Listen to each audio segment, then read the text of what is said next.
Hello guys, welcome to easy legal law. आज की video में हम देख रहे हैं लॉ ऑफ एविडेंस, जो अब है भारतीय साक्ष्य अधिनियम। Introduction of law evidence, overview of the Indian evidence act.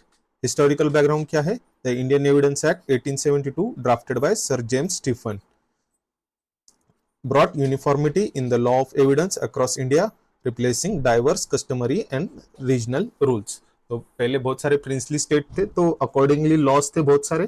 तो सर जेम्स स्टीफन ने सारे स्टेट्स के लिए या प्रिंसली स्टेट थे जो भी, सबके लिए कॉमन लॉ बनाया और उसको इंडियन एविडेंस एक्ट 1872 के नाम से जाना गया।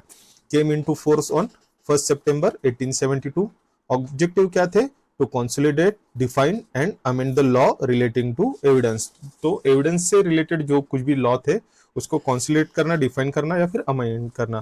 To regulate how facts are proved in courts. अगर कोई फैक्ट प्रूव करना रहेगा कोर्ट में तो उसका कुछ प्रोसीजर रहेगा। To ensure fairness and uniformity in judicial proceeding. तो इसका पर्पस क्या था? फेयरनेस और यूनिफॉर्मिटी के लिए। स्कोप क्या था? Applies to all judicial proceeding in India, civil and criminal, but not to affidavits and arbitrations। तो affidavits और arbitration छोड़ के ये सिविल और क्रिमिनल सारे प्रोसीडिंग्स पे ये इंडियन एविडेंस एक्ट लागू होता था। Covers rules of relevancy, admissibility and proof of facts. Central conception क्या है इसका? What facts may be proved, by whom and how may be proved, presumption and burden of proof, evaluation of evidence। तो fact कौन से prove किए जाएंगे, कौन करेगा, कैसे प्रूव करेगा, बर्डन ऑफ प्रूफ किस पे रहेगा और एप्रिसिएशन ऑफ एविडेंस किस तरह होगा, ये सारी चीजें हम ये इंडियन एविडेंस एक्ट में हम देखने वाले हैं। भारतीय साक्ष्य संहिता 2023 structure and key provisions introduced as part of criminal law reforms, replacing the Indian Evidence Act 1872, came into effect from 1st July 2024। Structure क्या है इसका? 170 सेक्शंस है, divided into 11 chapters. Key provisions: digital evidence explicitly recognised as documentary evidence, greater clarity on admissibility of electronic records, retain core principles of 1872 act but modernizes terminology। तो digital evidence या electronic records को थोड़ा सा ज्यादा recognise किया है इस new law में, लेकिन बाकी के most of the core principles हैं वो सेम है। डेफिनेशन देखते हैं सेक्शन 2 में जो दी गई है, जो इंपॉर्टेंट डेफिनेशन है वो देखेंगे हम। Facts, section 2F defines facts: anything capable of being perceived by senses or any mental condition of which any person is conscious। तो जो हमारे सेंसेस से अगर कोई चीज हम परस्यू कर सकते हैं या फिर कोई मेंटल कंडीशन जिसकी वजह से पर्सन कॉन्शियस हो सकता है, तो उसको हम फैक्ट कहेंगे। जो भी चीजें हमारे आजू बाजू में जो हो रही है, तो अगर हम उसको देखते हैं, सुनते हैं या फिर फील करते हैं तो वो फैक्ट हो जाएगी। तो ये सेक्शन 2F में दिया हुआ है।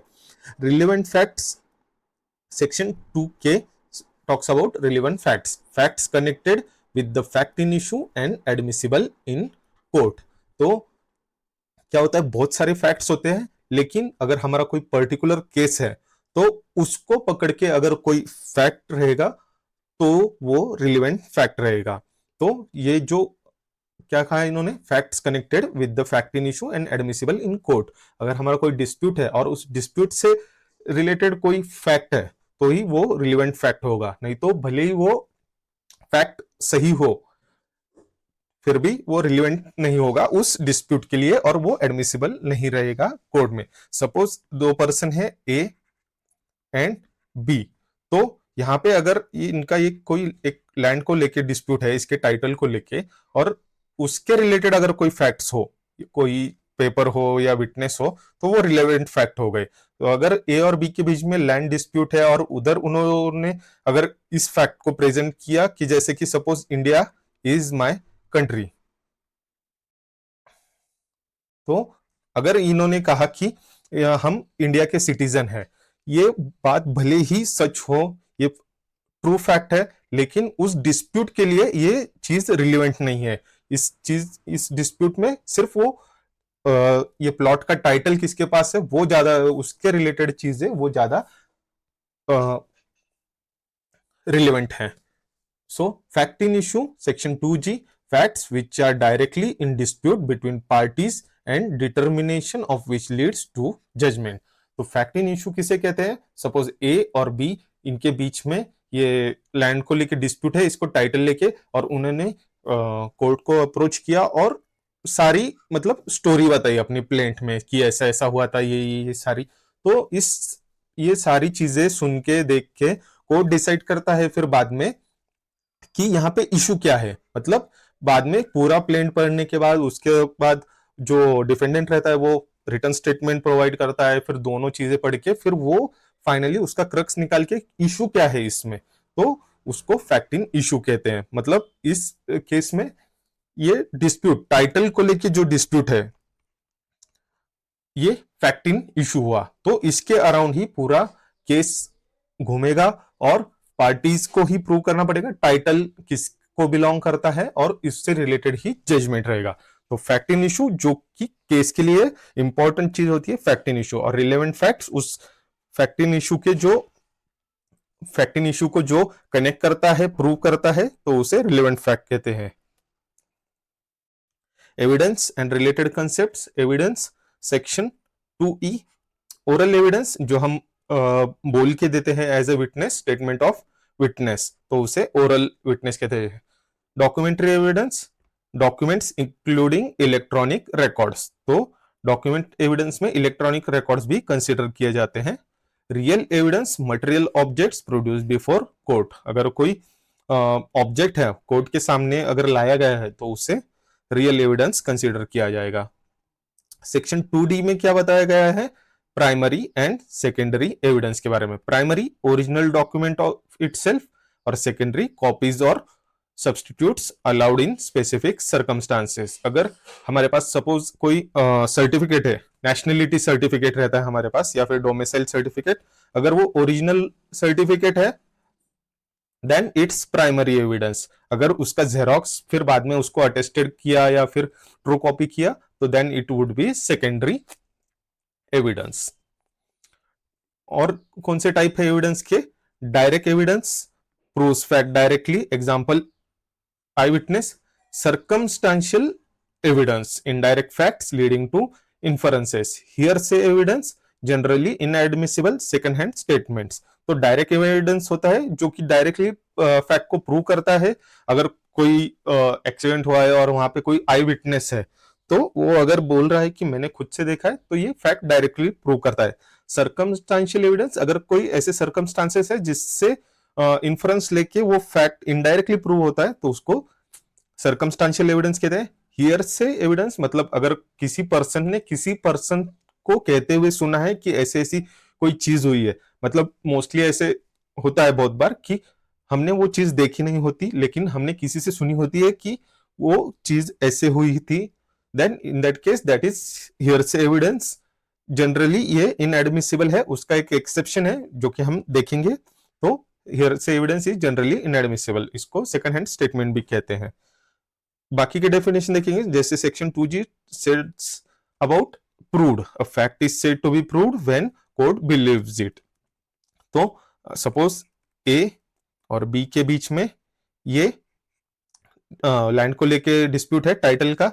अगर ए ने कोर्ट को डॉक्यूमेंट्स दिखाए कि मेरे पास इसके टाइटल के डॉक्यूमेंट है, तो ये प्रूव्ड माना जाएगा। A fact is said to be proved when court believes it exist.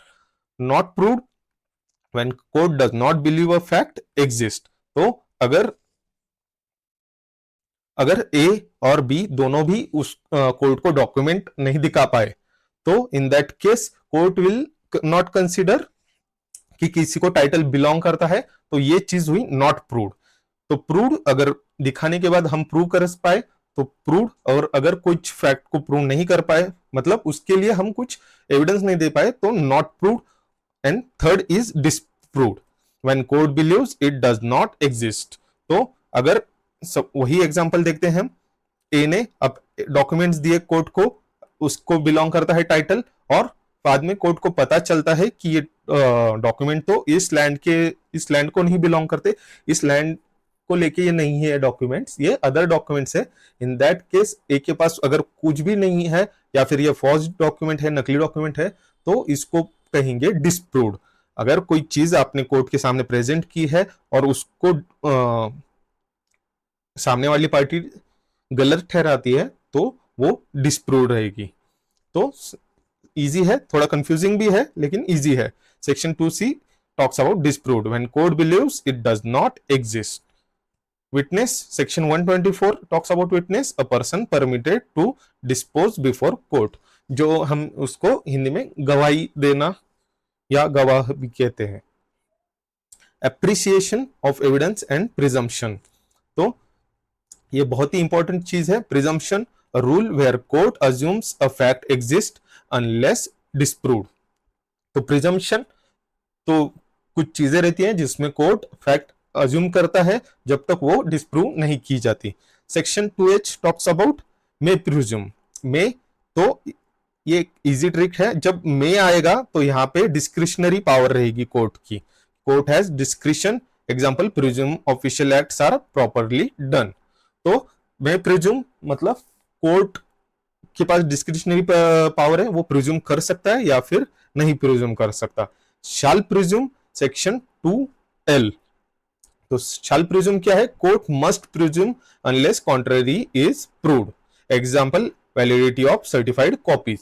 तो शाल प्रिज्यूम क्या है? तो कोर्ट मस्ट, यहाँ पे डिस्क्रिशनरी पावर नहीं है, कोर्ट को प्रिज्यूम करना ही पड़ेगा जब तक सामने वाला उसको गलत प्रूव नहीं करता, तो तब तक कोर्ट को प्रिज्यूम करना पड़ेगा।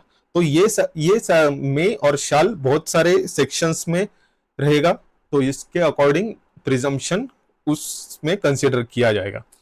Conclusive proof, section 2B, final presumption can not be rebutted, example legitimacy of child born during valid marriage.